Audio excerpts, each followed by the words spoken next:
अस्सलाम वालेकुम। Psychology class में खुशामदीद। मैं शाज़िया ग़ुलाम नबी आज एक नए टॉपिक के साथ हाज़िर हूँ। आज का हमारा टॉपिक है जीन पियाजे थ्योरी ऑफ कॉग्निटिव डेवलपमेंट। और जो इसने स्टेजेस दी थी, जीन पियाजे ने 4 स्टेजेस दी थी इंसान की डेवलपमेंट की, कि जब बच्चा छोटा होता है वहाँ तब से लेकर बड़े होने तक उसकी कॉग्निशन किस तरह 4 स्टेजेस में उसने डिवाइड किया था। उन सब चीज़ों को आज हम इसी वीडियो में डिस्कस करेंगे। अभी तक आपने मेरे चैनल को सब्सक्राइब नहीं किया है तो सब्सक्राइब कर लें और बेल आइकन को भी प्रेस कर लें ताकि आपको आने वाली वीडियो की हर अपडेट मिलती रहे। फर्स्ट स्टेज है सेंसरी मोटर स्टेज, जिसकी एज है बर्थ टू 2 ईयर। सेकंड है प्री ऑपरेशनल स्टेज, जिसकी एज है 2 to 7 year. Pre operational stage को हमने 2 फेज़ में, पियाजे ने 2 फेज़ में इसको डिवाइड कर दिया था। प्री कंसेप्चुअल फेज़ जो कि 2 to 4 ईयर तक था, और इनिशिएटिव फेज़ जो कि 4 to 7 ईयर तक था। ये उसी के ही 2 फेज़ हैं सेकंड स्टेज के। थर्ड स्टेज है कंक्रीट ऑपरेशनल स्टेज, जो कि है 7 to 11। एंड फोर्थ है फॉर्मर ऑपरेशनल स्टेज, जो कि है 12 to एडोलेसेंट। फर्स्ट स्टेज है the sensory motor stage, birth to 2 years. अब इस स्टेज के नेम से ही है सेंसरी मोटर स्टेज। ठीक है, सेंसरी का मतलब होता है सेंसेस, यानी इंसान अपनी सेंसेस के ज़रिए सीखता है। मोटर, जो मोटर एक्टिविटी होती है, हाथ हिलाना, चलना फिरना, वो चीज़ सारी आ जाती है। अब इन दोनों चीज़ों को यूज़ करते हुए वो अपनी कॉग्निशन को डेवलप करेगा। सेंसरी मोटर, इन दोनों सेंस और मोटर स्किल्स को यूज़ करते हुए। The infant know that the world through this environment and sensation. ठीक है, वो अपनी जो सेंसेशन है वो अपना नॉलेज है वो एनवायरनमेंट से अपनी सेंसेशन के ज़रिए सीखता है। Children learn about the world through basic action such as sucking, grasping, looking and listening. बच्चा हर चीज़ को पकड़ता है, अपने मुंह में डालता है, उसे देखता है, ग्रैस्प करता है, सक करता है, उसे देखता है, उसे सुनता है। उसके ज़रिए वो बच्चा चीज़ों को लर्न करता है। Infants learn the things continue to exist even though they can't be seen. Object permanence, इस चीज़ को ऑब्जेक्ट परमानेंस कहते हैं। सेकंड क्या आ जाती है, अब बच्चा जब छोटा होता है ना, 0 to 1 ईयर, तो उसको लगता है जो चीज़ मेरे सामने है बस वही मेरे सामने है, और जो चीज़ मेरी आंखों के सामने नहीं वो मौजूद ही नहीं है। जैसे वो जब माँ उससे दूर हो जाती है, आंखों से दूर हो जाती है, तो वो रोता है कि वो समझता है कि शायद अब मेरी माँ नहीं है।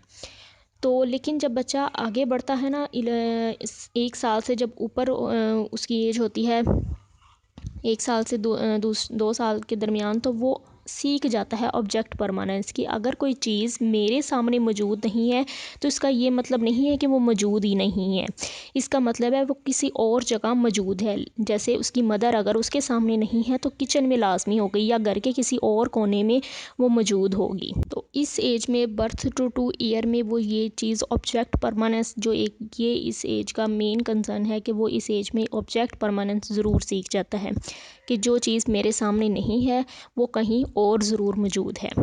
इसको ऑब्जेक्ट परमानेंस कहते हैं। और ये शॉर्ट क्वेश्चन में भी आ सकता है कि ऑब्जेक्ट परमानेंस क्या होता है, और ये पियाजे की स्टेज में किस एज में आता है, किस स्टेज में आता है।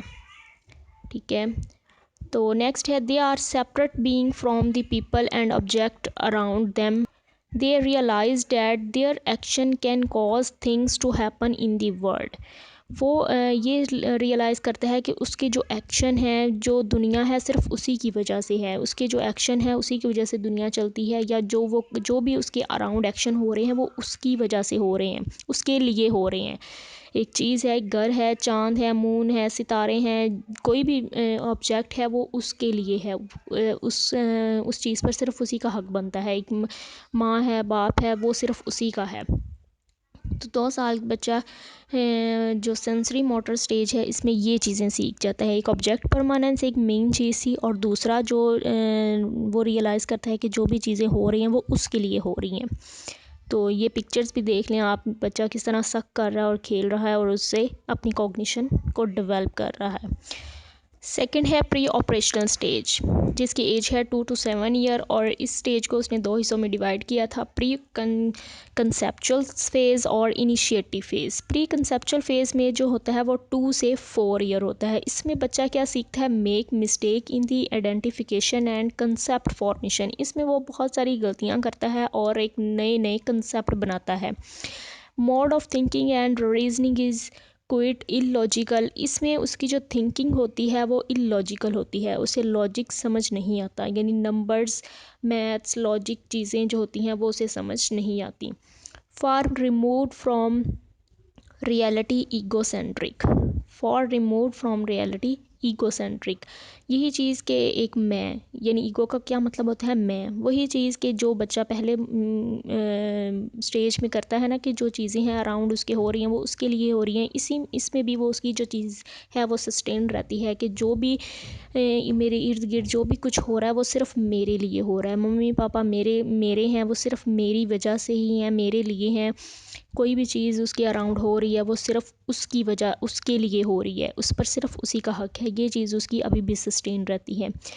नेक्स्ट जो आ जाती है इसके बाद 4 to 7 year initiative phase, concept formation start. इसमें तो उसका कंसेप्ट बनना स्टार्ट होता है। थिंकिंग नॉट इलॉजिकल, थिंकिंग अभी भी उसकी इलॉजिकल ही रहती है, वो अभी भी लॉजिकली नहीं सीखता, नंबर्स के साथ अभी भी नहीं उसको खेलना आता।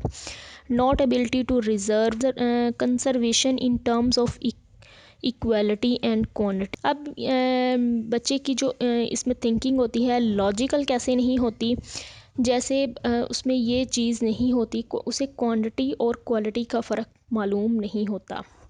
जैसे उसको एक ग्लास दिया जाए, ये मैं आपको डायग्राम से इसकी समझाती हूँ कि उसमें किस तरह, जैसे उसको 2 ग्लास दिए जाएँ, ये एक फर्स्ट में जो 2 ग्लासेस हैं उस इक्वल उसमें पानी है। अब हम एक ग्लास का जो पानी है हम किसी लंबे, यानी जो ग्लास एक लंबा हो लेकिन कम चौड़ा हो, उसमें डाल दें, और बच्चे को कहा जाए अब पानी की जो क्वांटिटी है वो एक जैसी है, लेकिन अगर उसको कहा जाए कि ये किस में पानी ज़्यादा है, तो वो ये जो लंबा ग्लास होगा वो कहेगा इसमें पानी ज़्यादा है, जिसकी लेंथ ज़्यादा है, जो ज़्यादा नज़र आ रहा है तो वो उसमें वो कहेगा कि इसमें पानी ज़्यादा है। इस तरह बच्चे की जो लॉजिक होती है वो इलॉजिकल होती है, यानी वो लॉजिकली नहीं सीखता कि क्वांटिटी तो एक जैसी है ना, क्वालिटी में फ़र्क है, एक की शेप और है तो एक की शेप और है, वो इस तरह से नहीं सीखता, उसको इतनी समझ नहीं होती, वो बस इसी तरह चीज़ों को सीखता है कि रिवर्स नहीं करना जानता चीज़ों को, कि ये दोनों में पानी एक जैसा ही है। तो नेक्स्ट स्टेज आ जाती है concurrent operational stage. Concurrent operational stage इसमें एज है 7 to 11 ईयर। इस एज पे जो बच्चा होता है, during this stage children become to thinking logically about concurrent events. अब बच्चे की जो थिंकिंग है वो लॉजिकली होना स्टार्ट हो जाती है अबाउट कंकरेंट इवेंट्स, लेकिन सिर्फ कंकरेंट इवेंट्स के मुतालिक ही, यानी कंकरेंट इवेंट्स वो होते हैं जिनको वो देख सकता है, छू सकता है, उसके मुतालिक उसकी जो थिंकिंग होती है वो लॉजिकली होना शुरू हो जाती है। यानी इसका मतलब है कि जो बच्चे के सामने एक चीज़ है वो उसको देख कर लॉजिकली समझ सकता है, लेकिन जो चीज़ उसके सामने नहीं है, यानी अगर हम उसको इस तरह इमेजिन करने के लिए कहेंगे ना कि ये सिचुएशन है, आप इमेजिन करो कि इस तरह हो सकता है, लेकिन वो इस तरह से नहीं समझ सकता जब तक उसके सामने कोई चीज़ ना आ जाए। तो वो अब they become to understand the concept of conservation that the amount of liquid in short white cup is equal to that all in tall skinny glass. यानी वही चीज़ उसे समझ आ जाती है कि जो क्वांटिटी थी ग्लास की, जो लिक्विड की क्वांटिटी थी वो तो सेम थी, सिर्फ शेप, ग्लास की शेप डिफरेंट थी। ये चीज़ लॉजिकली उसे समझ आ जाती है कि क्वांटिटी डिफरेंट नहीं होती, सिर्फ शेप डिफरेंट होती है, हालांकि क्वांटिटी सेम ही रहती है। वही एग्जांपल वो ग्लास वाली के जो बच्चे को हमने पूछा था कि किस में पानी ज़्यादा है, तो बच्चे ने कहा था कि जो जिसकी लेंथ ज़्यादा है उसमें पानी ज़्यादा है, जिसने ज़्यादा एरिया कवर किया हुआ है वो चीज़ ज़्यादा है, हालांकि क्वांटिटी उसकी सेम थी। लेकिन इसमें बच्चे को इस एज में, कंकरेंट ऑपरेशनल एज में, उसको ये चीज़ समझ आ जाती है कि क्वांटिटी एक जितनी ही होती है, सिर्फ एरिया ज़्यादा कवर होता है या शेप चेंज होती है। Their thinking become more logical and organized, उसकी जो थिंकिंग होती है वो लॉजिकल और ऑर्गेनाइज्ड वे में होती है। बट स्टिल वेरी कंकरेंट, लेकिन कंकरेंट ही रहती है कि यानी वही चीज़ के जिनको वो देख सकता है, छू सकता है, उसी चीज़ के मतलब ही वो सोचता है logically. Children began using inductive logic और reasoning from specific information to a general principle, यानी वो अब जनरलाइज भी करना शुरू हो जाता है इंफॉर्मेशन को। फॉर एग्जांपल हम कह देते हैं कि एक चावल की प्लेट है, लेकिन अब उसमें वो एक चावल टेस्ट कर कर देखेगा, अगर वो कड़वा होगा तो वो कहेगा कि ये कड़वे हैं, तो मीन के बाकी प्लेट भी सारी कड़वी हो सकती है। तो इस तरह वो जनरलाइज करना सीख जाता है चीज़ों को कि एक चीज़ इस तरह, एक स्पेसिफिक चीज़ है ऐसी, तो बाकी भी उस जैसी हैं, तो बाकी भी उस जैसी हो सकती हैं। तो इस तरह वो जनरलाइज करना सीख लेता है चीज़ों को। फिर सीरिएशन सीख लेता है, यानी छोटे से बड़ा, बड़े से उससे बड़ा, उससे बड़ा, यानी इस तरह सीरीज़ में चीज़ों को लगाना भी वो सीख लेता है इस एज में। तो नेक्स्ट आ जाती है फॉर्मल ऑपरेशनल स्टेज। ये होती है 12 टू एडल्टहुड।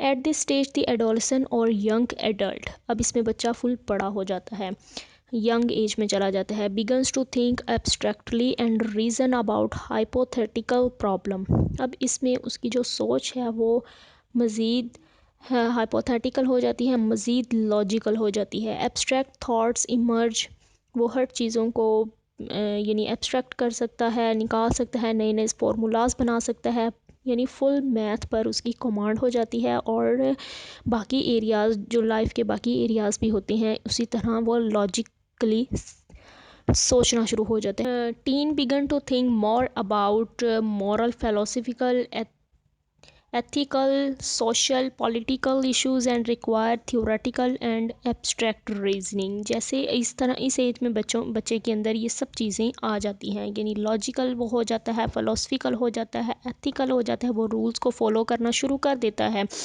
यानी उससे पहले तो बच्चों को नहीं पता होता ये चीज़ करनी है, ये नहीं करनी। इस एज में बच्चों को समझ आ जाती है, वो एथिकल भी हो जाता है। पॉलिटिकल इश्यूज़ को उसके माइंड में अब इस तरह की चीज़ें भी आ जाती हैं। And required theoretical and abstract think reasoning, और मोर थियोरेटिकल हो जाता है और एब्स्ट्रैक्ट रीजनिंग। जैसे लास्ट एज में बच्चा क्या था, कंकरेंट था। इस एज में अब बच्चे के सामने अगर कोई चीज़ नहीं भी है, हम उसे इमेजिन करने के लिए कहते हैं कि ये चीज़ फ़र्ज़ करो ए की जो लाइन है, एक लाइन है वो छोटी है बी से, और बी की जो लाइन है छोटी है सी से, तो ए की जो लाइन है ऑलरेडी छोटी होगी सी से। तो वो इस तरह अपने माइंड में भी चीज़ों को सोच कर उसका आंसर कर सकता है, लेकिन कंकरेंट ऑपरेशन में वो इस तरह नहीं कर सकता था। यानी वो इसमें अपनी उसके जो आइडियाज़ होते हैं, वो अपने आइडियाज़ को क्रिएट कर सकता है। वो अपनी थिंकिंग से, लॉजिक से वो नई नई एग्जांपल्स दे सकता है। वो किसी चीज़ को देखकर उसके बारे में एग्जांपल खुद ही क्रिएट कर सकता है। उसकी जो थिंकिंग है वो डिडक्टिव लॉजिक भी हो जाती है। यानी ये सारी चीज़ें अब बच्चे में आ जाती हैं, इस एज में बच्चा बड़ा हो जाता है। तो इस तरह इंसान जो है वो किस तरह छोटे से बड़े की तरफ उसकी जो सोच है, वो कॉग्निशन है, डेवलप होती है जी, ये 4 स्टेजेस के ज़रिए। इसमें हमने ये सारा कुछ पढ़ा, पियाजे ने किस तरह से उसको 4 स्टेजेस में डिवाइड किया और उसको एक्सप्लेन किया। तो मेरे चैनल को सब्सक्राइब कर दें और बेल आइकन को प्रेस करना मत भूलें, ताकि आपको आने वाली वीडियो की हर अपडेट मिलती रहे।